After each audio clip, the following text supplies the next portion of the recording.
Conheça os conceitos do mundo corporativo de forma leve, descomplicada, com conteúdo como você nunca ouviu. No ar, Gestão à Vista. Muito bem, a partir de hoje estamos com o podcast Gestão à Vista. Em todas as plataformas você pode nos sintonizar e acompanhar o programa que vai falar sobre gestão. Um podcast dedicado a refletir, debater e analisar as técnicas de gestão de modo descomplicado, ligando você a pontos importantes para que você entenda o mundo corporativo como você nunca imaginou. Hoje nós estamos tendo o prazer de receber aqui nosso querido amigo, engenheiro da área de segurança, o Kleber Reis, que vai bater um papo conosco sobre um dos assuntos que está na onda, na crista da onda, com essa questão de todos nós, devido à pandemia do coronavírus, estamos no sistema de home office, tendo que utilizar a internet quase que o tempo inteiro para as nossas atividades profissionais e até mesmo pessoais, utilizando uma série de aplicativos para realizar videoconferências, reuniões e coisas do tipo. Então, a segurança, que sempre foi um assunto voltado para a questão da gestão, também entra agora aí na pauta tranquila e certeira de cada empresa, sem dúvida nenhuma. Kleber, é um prazer tê-lo conosco aqui. Muito obrigado por atender ao convite de Gestão à Vista e é um prazer recebê-lo aqui. Um abraço. Olá, Jorge. Um prazer, uma honra estar aqui contribuindo com vocês no Gestão à Vista e podendo levar informações, levar conhecimento aí para a nossa audiência. Muito bem, mas antes também de começar aqui, eu gostaria que você falasse um pouco da sua carreira, Cleber, até para que as pessoas possam entender, e também aquele outro lado seu, né, que às vezes a pessoa passa desapercebido, mas também, nos últimos tempos, você tem se dedicado bastante, que é a parte da área de palestras com o projeto Mergulhando na Vida. Conta um pouco para a gente disso. É isso aí, Jorge. Eu sou engenheiro por formação, engenheiro eletricista, estou há 30 anos no segmento de segurança eletrônica. Durante 26 anos da minha vida, eu fui integrador de sistemas, então eu estava na borda, atendendo os clientes finais. De 3 anos para cá, eu fui convidado para que a gente pudesse estar trazendo, através da representação exclusiva, produtos israelenses aqui para o país. Então, dentro da engenharia segura, onde eu sou lá o CEO, nós temos participações na Ogen, onde temos essa representação, trazemos soluções de fora do país. E mergulhamos no segmento de segurança, né, meu amigo? Essa parte das palestras eu tive a honra de, através do nosso querido Marcelo de Elias, de conhecê-lo, e a gente tem levado paralelos do mundo do mergulho, são 25 anos de experiência no mergulho, trazendo paralelos do mergulho, para a nossa aplicação no dia a dia, Jorge, para que a gente possa ter melhor entendimento das nossas práticas, valorizar o essencial e muitos outros ensinamentos que o mergulho nos traz. Inclusive, nesse momento de pandemia, a gente se coloca em nível de igualdade, né?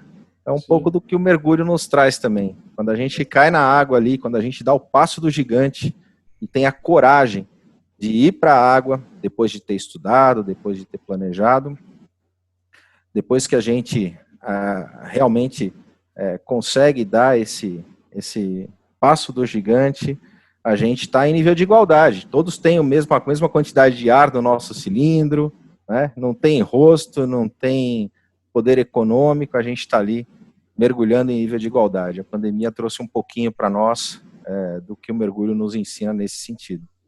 Perfeito, ótima analogia, querido. Mas vamos entrar no assunto da questão da segurança digital, né? Quem está nos acompanhando agora, muitas vezes não entende realmente a situação, então acha que isso é só para o ambiente corporativo. Mas hoje, com tudo que está acontecendo, nós temos que ter o máximo possível de proteção. Para começar, vamos pelo princípio básico, né? Pelo conceito básico. O que é realmente segurança digital?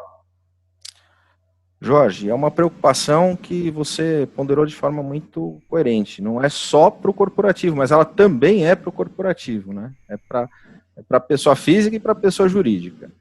Mas, basicamente, a segurança digital, ela serve para garantir que a gente não tem acessos não autorizados a dados. Dados que podem estar nos nossos computadores, podem estar nos nossos celulares, podem estar na nuvem, né? ou nas redes em si. E o que ela faz? O que a segurança digital faz? Eu costumo dizer que ela mantém 4 atributos básicos, que é a confidencialidade, a autenticidade, a disponibilidade e a integridade das informações. Então, é importante que a nossa audiência entenda, né, cada um desses atributos, e a segurança digital vem justamente para poder protegê-los, ou garantir que isso seja efetivado. Vamos entender um pouquinho? Sim, confidencialidade. Confidencialidade. O que é a confidencialidade? É que aquela informação só vai ser acessada pelas pessoas que foram autorizados pelo proprietário da informação. O tal vazamento, evita o vazamento da informação. Ela só vai ser acessada pelas pessoas que forem autorizadas. Autenticidade, Jorge. A autenticidade garante que a informação é daquela fonte e que ela não sofreu modificação. Ou seja, se me passou uma mensagem, eu sei que veio do Jorge. Ela é autêntica. Disponibilidade. Então, a segurança digital, ela garante a disponibilidade. Ou seja, que aquela informação vai estar disponível. Disponível para uso legítimo, né? Então, eu não vou parar uma operação. Quando eu quero acessar um banco, eu quero ter a disponibilidade de que aquela página, de que aquele sistema vai estar disponível para eu poder fazer o pagamento da minha conta. Se eu quiser baixar uma foto do Google Drive, por exemplo, eu quero ter a disponibilidade daquele serviço para que eu possa ter acesso confiável àquela informação dentro dos preceitos que eu falei já, da autenticidade e da confidencialidade, né? E por fim, a integridade. Ou seja, mesmo que essa informação digital ela tenha autorização para ser manipulada, mas que ela mantenha as características que foram definidas pelo proprietário de forma íntegra, né? Então, para isso eu tenho os logs, eu tenho os controles das alterações. Então, esses 4 atributos básicos são bastante importantes para que a gente possa entender um pouquinho, né, do que é e para que serve a segurança digital. A gente tem uma maneira, obviamente que isso deve existir, mas para que todo mundo possa entender, porque às vezes o assunto escapa, principalmente para quem é mais leigo, Kleber. Como é que se garante a segurança digital de modo simples, né? Se existe essa possibilidade? Qual que é o básico para que você tenha segurança no ambiente corporativo e também com o nosso celular, por exemplo? Legal. Jorge, primeiro que a gente não consegue garantir, essa é a notícia ruim. Essa é a parte ruim da história. Porque essa é a parte ruim. Porque quando a gente fala em segurança, a gente não consegue 100%. A gente almeja, tá? É a nossa meta, é atingir os 100%, mas a gente sabe que sempre pode existir algum nível de vulnerabilidade, né? Então a gente não consegue garantir essa segurança. Mas eu tenho que ter muito claro o conceito de prevenção. Tá? Então, primeiro eu tenho que ter consciência do risco. Eu sei que existe o risco daquela informação vazar, de eu ter o meu celular hackeado. Então, se eu tenho a consciência, eu já estou um pouco mais preparado. Tá? Segundo, escolher ferramentas adequadas para a proteção. Então, vamos associar isso com o nosso dia a dia, já que você pediu para...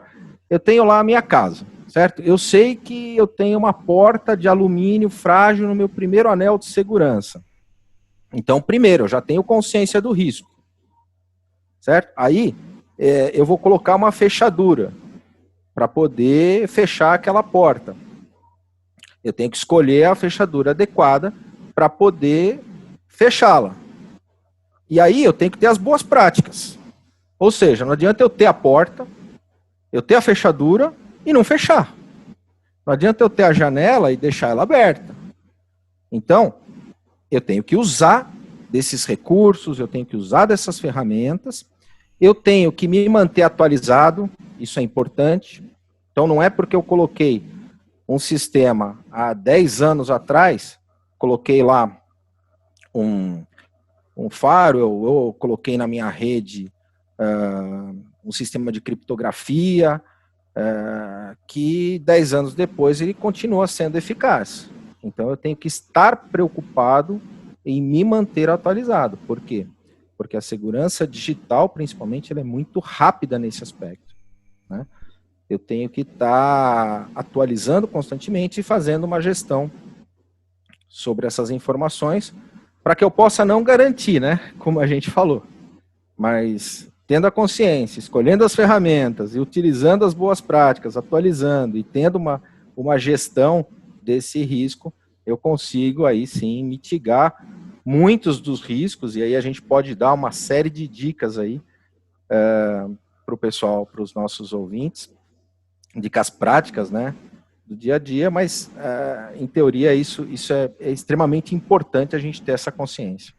Então vamos aproveitar aí para já o gancho dessa fala e você me traz então essas dicas. Vamos dar umas dicas aqui para o pessoal, porque hoje em dia, principalmente, eu acredito que devido a tudo isso que aconteceu nas últimas semanas, nós tivemos aí, por exemplo, nos principais aplicativos de videoconferência do planeta, o Zoom, sendo colocado sob suspeita, inclusive pelas autoridades americanas, devido a vazamento de dados de reuniões que estavam sendo realizadas.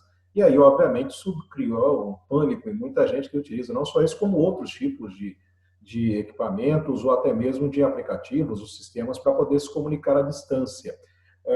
Essas dicas, quais seriam as principais que você pode nos passar? E para quem está nos acompanhando agora, para evitar que a pessoa tenha um vazamento de dados, uma invasão realmente, seja no lado empresarial ou mesmo na vida pessoal. Legal.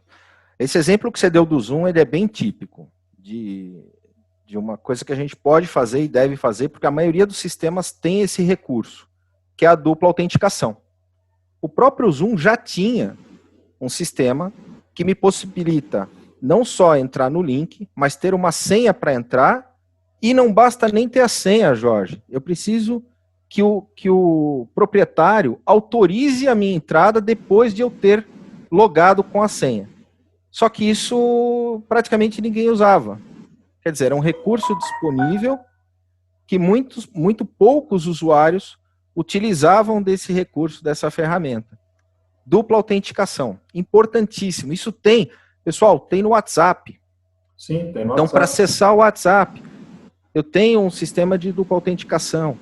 Pessoal que usa serviços de nuvem. Eu, por exemplo, que sou um usuário da plataforma Android, qualquer acesso ao Google ou a ferramentas do Google, eu recebo uma autenticação pelo meu celular para que eu possa autorizar. E naquele momento eu tenho ciência que há uma tentativa de acesso à minha conta ou algum dado protegido por mim. Então, esse recurso é importante. Não basta que a ferramenta disponibilize, é preciso que a gente use. Mas vamos lá, além deles, além da dupla autenticação, uma coisa que é incrível, mas atualização de antivírus, Jorge. É incrível por quê? Porque todos os dias tem um vírus novo sendo criado, espalhado aí pela internet, com uma nova configuração e se aproveitando de alguma brecha de segurança. Então, atualização tem que manter atualizado, tá? E mesmo os antivírus gratuitos têm essa condição, basta que a gente habilite. Então, a gente tem a consciência, vai lá, habilita, mantém, atualiza, para que seja mais uma barreira. Senha. Olha que incrível, Jorge. Por incrível que pareça, o pessoal tem dificuldade de memorizar senha, né? Então, usa a mesma senha durante um período muito grande e para várias aplicações. Dica de senha, pessoal. Usa letra maiúscula, minúscula, usa caracteres especiais, mistura letras e números, para que você, de fato, tenha uma senha forte. Alguns sistemas hoje já pedem, no mínimo, 8 caracteres da senha. Mas não tenha preguiça em colocar, em criar uma senha forte. Isso é importante, porque existe uma forma que o pessoal utiliza para poder fazer invasão, que a gente chama de força bruta. Força bruta é tentativa, né? E aí, senhas muito fracas são quebradas por algoritmos de inteligência artificial que ficam ali testando milhares de combinações de senhas para poder fazer uma invasão. Então, use uma senha forte, crie uma senha forte e troque ela com alguma periodicidade, tá? Não vou falar para trocar toda semana, que o pessoal não grava. Aí minha esposa briga comigo, que ela fala que eu sou meio neurótico, viu, Jorge, com essa história de senha. Eu faço, como engenheiro, eu faço uma criptografia, e aí eu tenho uma tabela de logins e senhas, que tem uma senha para entrar nela, e aí tem uma planilha no meio das outras planilhas, e quando você vê a senha, não é a senha, é só para me fazer lembrar da senha. É uma coisa meio neurótica, mas eu vou te dizer, funciona. É necessário. Funciona. Essas questões desses processos de inteligência artificial que tentam capturar senhas, muitas pessoas, por incrível que pareça, Cleber, ainda não acreditam que isso seria possível, que seria só coisa de filmes ou séries de espionagem. Mas isso é muito mais comum do que a gente imagina, correto? É muito, mas muito mais comum. A gente já está num nível, Jorge, que a gente chama de deep learning, né? É a inteligência artificial com o aprendizado de máquina de forma, que é o machine learning, e já no deep learning de forma profunda, né? Então, os sistemas computacionais, eles estão cada vez mais rápidos e sendo usados tanto para o bem quanto para o mal, né? Então, a gente tem que tomar, de fato, bastante cuidado. A quarta dica que eu vou deixar, e essa é importante, porque a gente é sempre tentado a clicar nos links, né? Pessoal, não clica em link. Não clica. Eu peço para vocês, não cliquem em links que venham por e-mail, por WhatsApp. Primeira coisa, confere quem que está te mandando isso, quem que é o remetente. Esse remetente é confiável? Você pediu para te mandar alguma coisa? Só vai me abrir esse link se realmente se você solicitou, tá? E verifica a veracidade.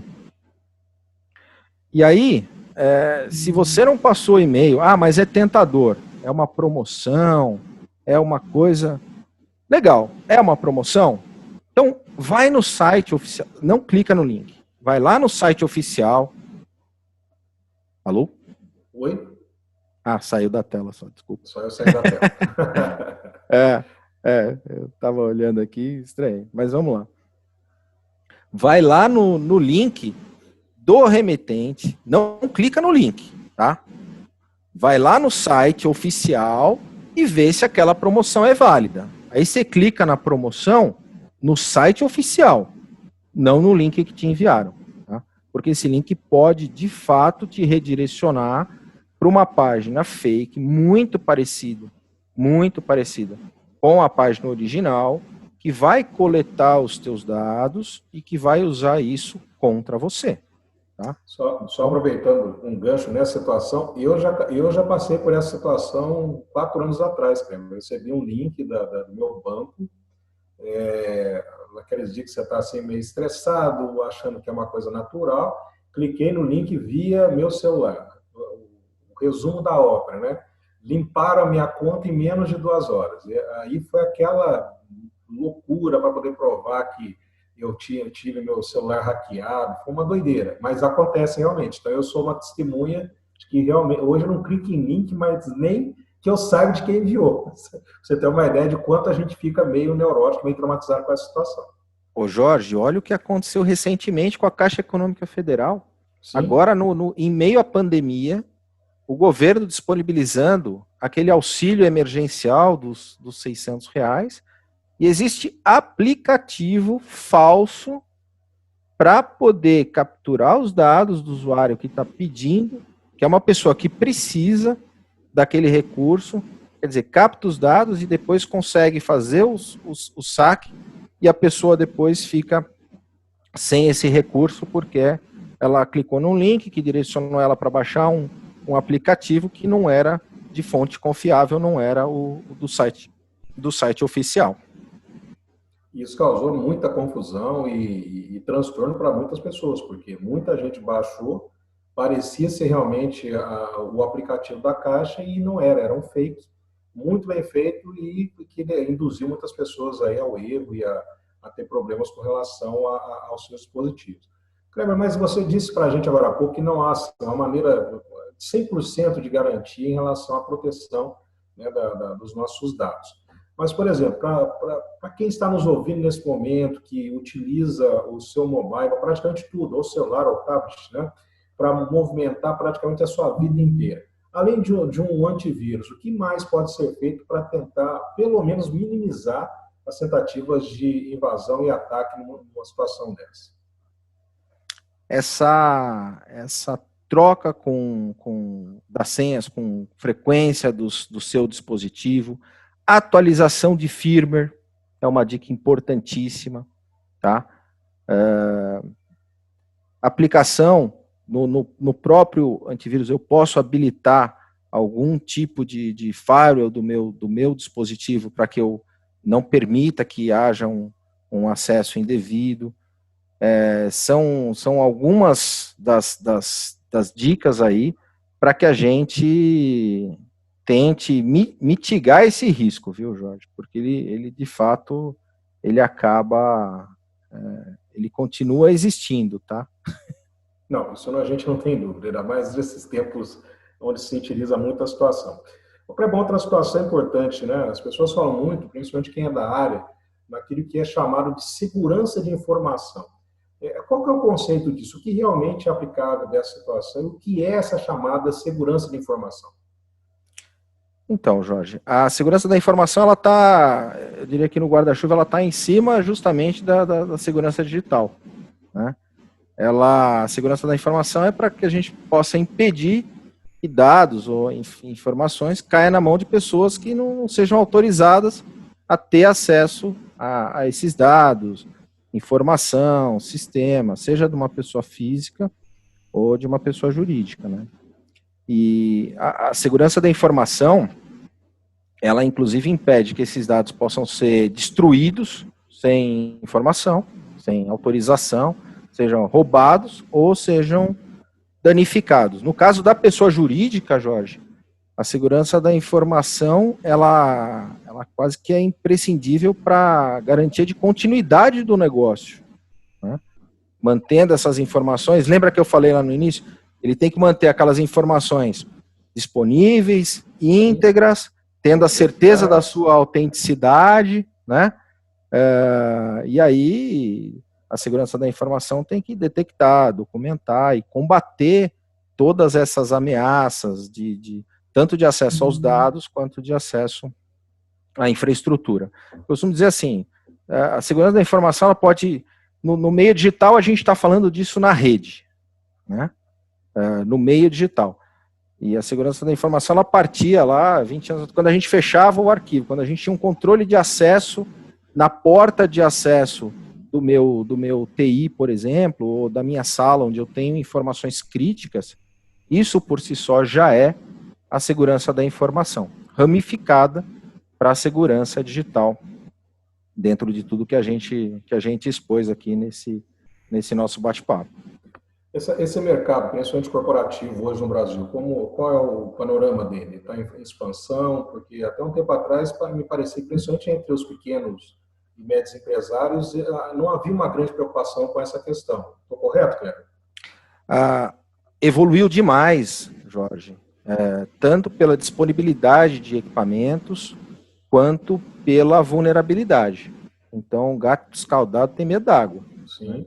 Então, muita gente que sofreu, você foi um caso agora, né, que deu um exemplo, deu um relato aí do que aconteceu com você, mas hoje a gente já tem uma preocupação muito maior, os equipamentos estão mais disponíveis, né, mais acessíveis, e o pequeno e médio empresário hoje, ele tem já acesso a essas informações. Às vezes ele é mal orientado, isso é uma preocupação, né?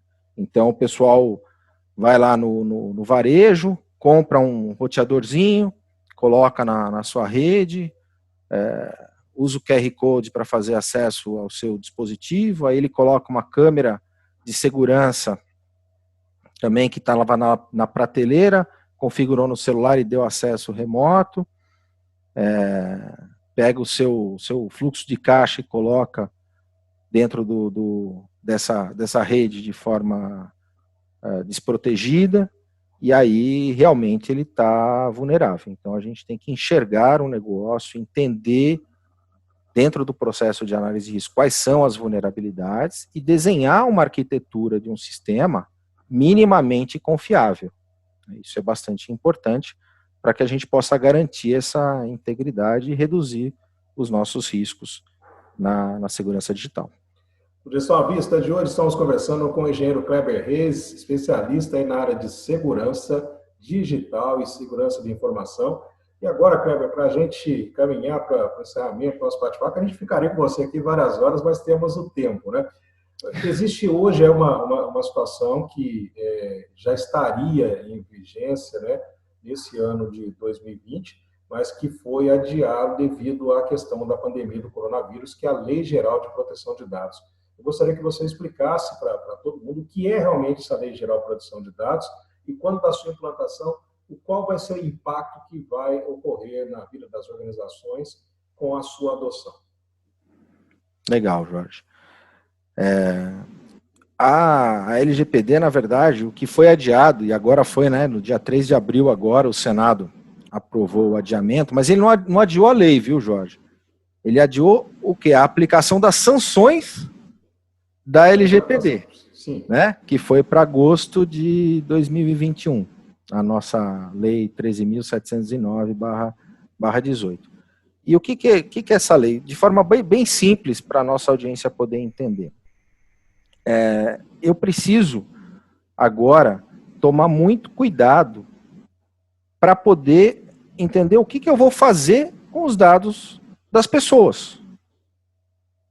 Eu preciso classificar esses dados, eu preciso saber para que eu vou aplicar. Então não tem mais aquela história, Jorge, coloquei o teu e-mail num phishing ou num site qualquer para poder ter acesso a um e-book, e aí vão pegar aquele e-mail e vão usar para uma outra destinação, tá?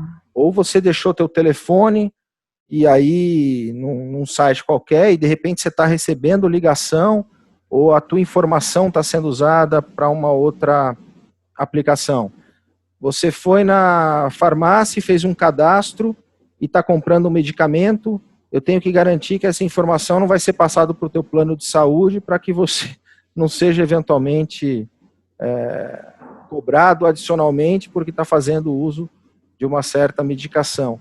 Então, tudo que estava meio disperso, essa lei, a LGPD, ela vem para organizar isso, para falar, esses dados, que nível de confidencialidade que eu tenho que ter desses dados? Qual é a segurança como que eles vão ser armazenados? Como que é a destinação? Qual é a destinação? Para que esse dado foi coletado? E para que ele vai ser aplicado? E ele só pode ser aplicado para isso, senão eu tenho sanção. Como é que eu vou descartar essa informação? Por quanto tempo eu preciso manter essa informação? E aí tem, na linha, por exemplo, da segurança, e essa é a minha especialidade, né, a área de segurança eletrônica, quando eu falo em reconhecimento facial, quando eu falo em biometria, quando eu falo em imagens que estão sendo usadas, tanto para gestão operacional quanto para segurança, como que eu vou utilizar esta informação, essa gravação, como que eu vou ocultar as faces de quem não me autorizou a utilizá-las. Então, a LGPD vem justamente para nortear, para balizar toda essa classificação da utilização dos nossos dados. Perfeito.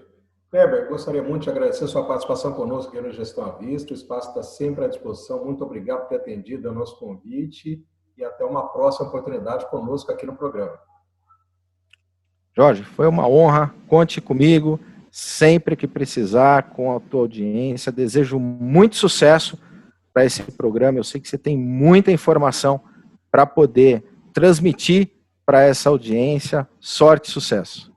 Muito obrigado. Começamos Gestão à Vista de hoje com o engenheiro Kleber Reis, especialista em segurança eletrônica. Voltamos no próximo programa com Gestão à Vista, sempre trazendo a gestão de modo descomplicado, ligando os pontos para você entender rapidinho todos os fatos de gestão. Até a próxima. Tchau.